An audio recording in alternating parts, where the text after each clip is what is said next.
नमस्कार दोस्तों आज मेरा एक पसंदीदा टॉपिक थायराइड नोड्यूल। दोस्तों आज मैं आपको एक लाइव केस दिखाऊंगा। लाइव केस से पहले मैं हल्का सा आपको ब्रीफ करता हूं। दोस्तों दो तरह के नोड्यूल होते हैं, इनफैक्ट तीन तरह के नोड्यूल होते हैं। सॉलिड नोड्यूल यानी कि बिल्कुल ठोस, दूसरा था पानी के nodule cystic nodule purely cystic, दूसरा था सॉलिड सिस्टिक नोड्यूल। तो ये जो वीडियो है ये थर्ड कैटेगरी के नोड्यूल के लिए है, एक सॉलिड सिस्टिक नोड्यूल। दोस्तों मेरे पास राजस्थान के ही किसी शहर से एक सरपंच, यंग सरपंच, करीबन 22-23 साल की थी और 24-25 साल की थी, और वो सरपंच थी उस गांव की। वो आई और बोले कि सर मुझे आपसे माइक्रोवेव अब्लेशन कराना है। मैंने उसका नोड्यूल असेस किया।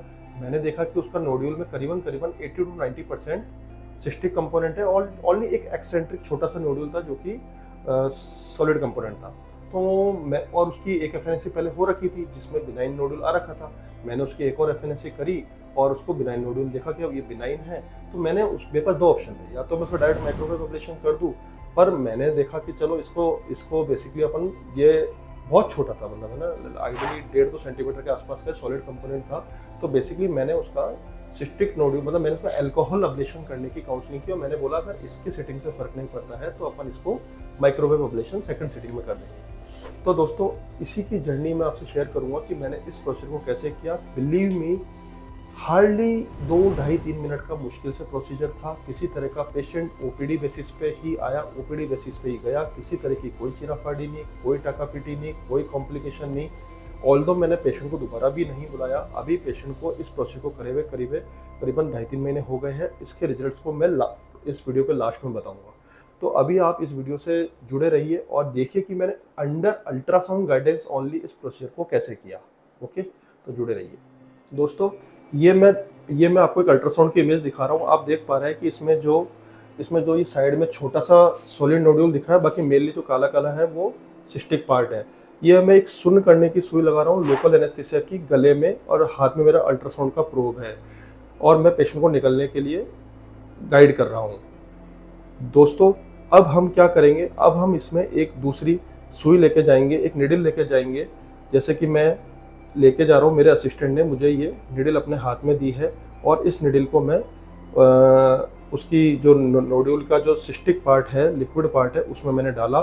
और देखिए किसी तरह की कोई चीराफाड़ी नहीं, कोई ब्लेड का यूज अभी तक मैंने नहीं किया है। अब मेरा असिस्टेंट इस लिक्विड पार्ट को देखिए एस्पिरेट कर रहा है, थोड़ा सा खींच रहा है। आप देखेंगे कि एक येलोइश कलर का ये फ्लूइड आया। अब मुझे अल्ट्रासाउंड पे देख के लगा कि अभी इतना पार्ट वापस और बचा है, तो मैंने एक सेपरेट साइड से एक और पंचर लिया, एक और सुई डाली और वहाँ से मैंने इसको रीएस्पिरेट, एक बार और एस्पिरेट कर रहा हूँ मैं, ताकि इस पार्ट को भी हम बिल्कुल, क्योंकि मुझे इसका पूरा एक बार सिस्टिक वाला जो पानी वाला पार्ट है उसको पूरा खाली कर देना है। तो मैं इस सिस्टिक पार्ट को फिर से एस्पिरेट कर रहा हूँ ताकि मैं इसको एज मिनिमम एज पॉसिबल कर पाऊँ।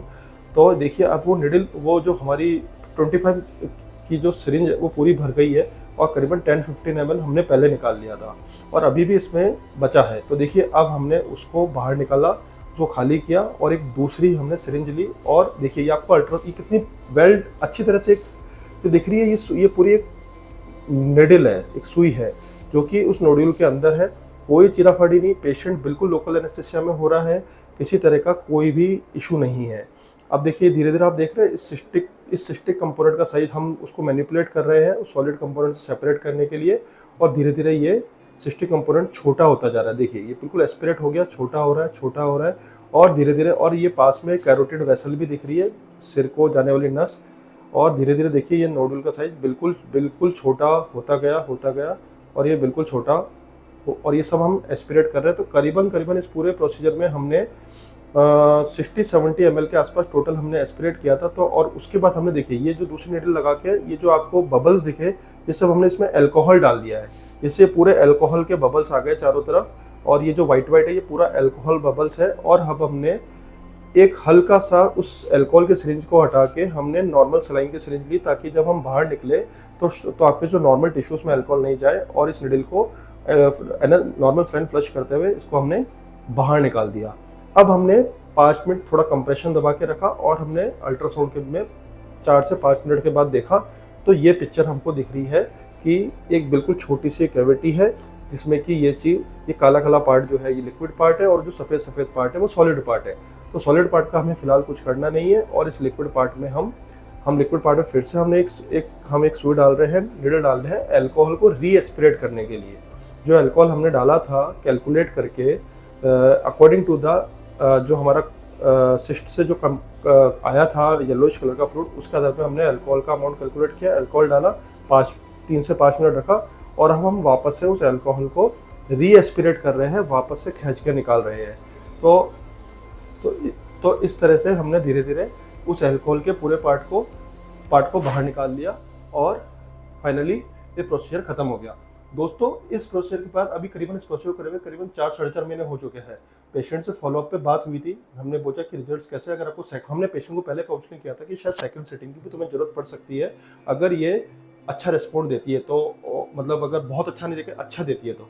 लेकिन अभी 3 महीना पेशेंट ने बोला कि मेरी स्वेलिंग बिल्कुल चली गई है। मैंने उसको फॉलोअप पे भी नहीं बुलाया क्योंकि उन्होंने बोला कि मेरी स्वेलिंग है ही नहीं, 3 महीने हो गए मेरे को कोई स्वेलिंग नहीं है, मैंने इनको फॉलोअप पे नहीं बुलाया। पेशेंट बहुत बढ़िया है।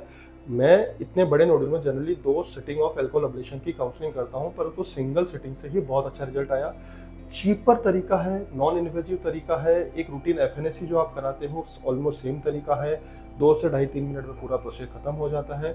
दोस्तों तो सिस्टिक नोड्यूल बहुत कॉमन है, बहुत ज़्यादा कॉमन है। मैं हर सिस्टिक नोड्यूल को ट्रीट करने की नहीं बोल रहा, बहुत छोटे होते हैं, अगर कुछ मिलीमीटर्स के तो हमें उनको ट्रीट नहीं करना होता। ये कॉस्मेटिकली कोई इफेक्ट कर रहे थे, बाहर बहुत प्रोजेक्ट कर रहे थे, इसलिए हमें इसको डील करना पड़ा और ऐसे नोड्यूल को हमें डील करना पड़ता है। तो दोस्तों थायराइड नोड्यूल बहुत ज़्यादा कॉमन है। अगर कोई सॉलिड नोड्यूल है या बड़ा सॉलिड कंपोनेंट है तो हमें माइक्रोवेव अब्लेशन करना चाहिए। माइक्रोवेव अब्लेशन के अभी मैं लाइव केस का वीडियो आपको आगे आने वाली वीडियो में मैं एक माइक्रोवेव अब्लेशन का भी एक लाइव केस का वीडियो दिखाऊंगा। आप देखिएगा कि उसमें भी हमने कैसे किया और कैसे रिजल्ट हमने अचीव किए। इस पेशेंट का रिजल्ट बहुत अच्छा आया, पेशेंट बहुत हैप्पी थी। मैं उसका टेस्टिमोनियल, अगर पेशेंट आएगी तो मैं आपको पेशेंट का टेस्टिमोनियल भी लेके दूंगा। तो दोस्तों इस तरह के प्रोसीजर्स को समझिए कि कैसे कर रहे हैं, क्या इसके फ़ायदे हैं, क्या नुकसान है, और उसके बेस पे आगे बढ़िए। इस वीडियो को शेयर करिए और थायराइड से रिगार्डिंग थायराइड नोडुल पे बहुत सारे वीडियो बन चुके हैं। उस थायराइड नोडुल के डिटेल वीडियो को आप देखिए कि थायराइड नोडुल कैसे होते हैं, क्या क्या ट्रीटमेंट ऑप्शंस होते हैं, क्या ट्रीटमेंट के किसके फ़ायदे हैं, किसके क्या नुकसान है, और उसके बेस पे आगे बढ़िए। धन्यवाद। जय हिंद।